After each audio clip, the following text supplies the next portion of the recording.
ሰላም እንዴት ናችሁ? ዛሬ ቀለል ያለ ላዛኛ በቤታችን እንሰራለን ማለት ነው። ያው ከመጀመሪያው አልጀመርኩም። ከሽንኩርቱ ከበሰለ በኋላ ነው ቪዲዮ የጀመርኩት ማለት ነው። ከዛም ሽንኩርቴን ካበሰልኩኝ በኋላ የተፈጨ ስጋዬን ጨመርኩኝ። ከዛም ትንሽ ካማሰልኩት በኋላ በርበሬ ለመልክ እንዲሆነኝ ብዬ በርበሬ ጨመርኩበት ማለት ነው። ያለመጨመርም ይቻላል። ከዛም ትንሽ ከበሰለ በኋላ የቲማቲም ፈጭቼ አዘጋጅቻለሁ ማለት ነው። ያንን የተፈጨ ቲማቲም እንጨምርበታለን ማለት ነው። ቲማቲሙ የተፈጨ ሲሆን ያው ወፈር ማለት ባህሪ ስለሚኖረው የተፈጨ ቲማቲም ነው ያረኩበት ማለት ነው።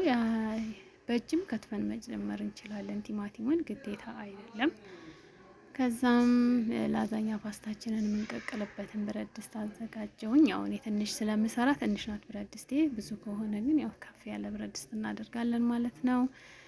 በዚህ መልኩ ስጓችንን እያበሰልን ነው፣ እያማሰልን በደንብ እስከሚበስል ማለት ነው። ስጋውን መብሰል ስላለበት ስጋውን መቅጠን ስለሌለበት ማለት ነው።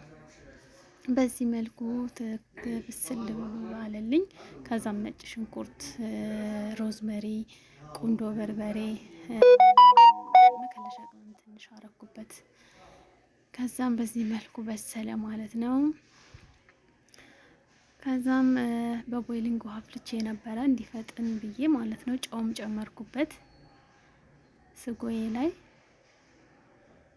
ከዛ ስጎዬን አወጣሁኝና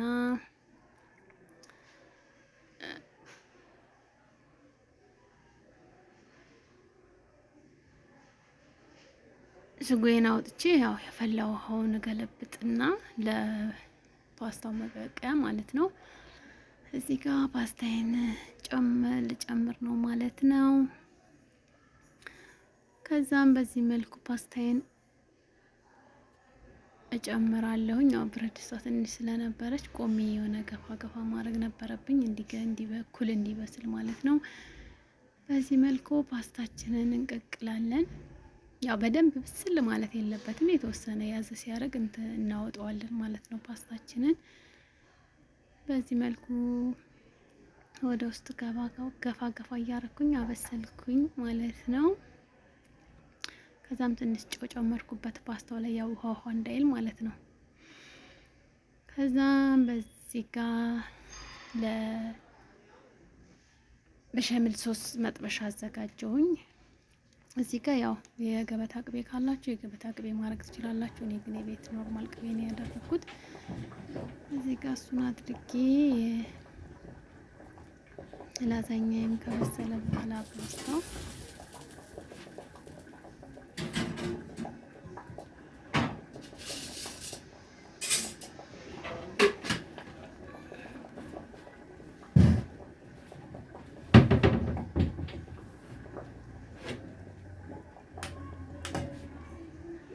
ያው እስከሚበስል እንጠብቃለን ማለት ነው።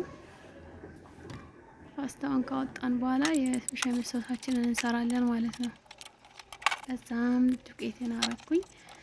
እዚህ ጋር ትንሽ እንትን ካልኩት በኋላ ወተት ጨመርኩበት። እዚህ ጋር ወፈረብኝ፣ ትንሽ ወተት አሁንም ጨመርኩበት።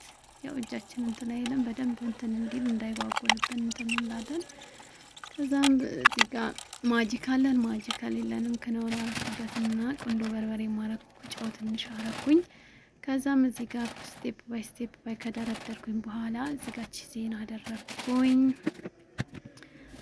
ከዛም ለሽታ እንዲሆን ሮዝመሪ ያው ኦቨን ውስጥ ስከተው ያው የሆነ የስጎን ትንሽ ሽታ እንዲያመጣልኝ ብዬ ሮዝመሪ ማረኩበት። ከዛ እንደዚህ ከጨረስኩኝ በኋላ ኦቨኔን ከፍቻለሁኝ እንዲግል።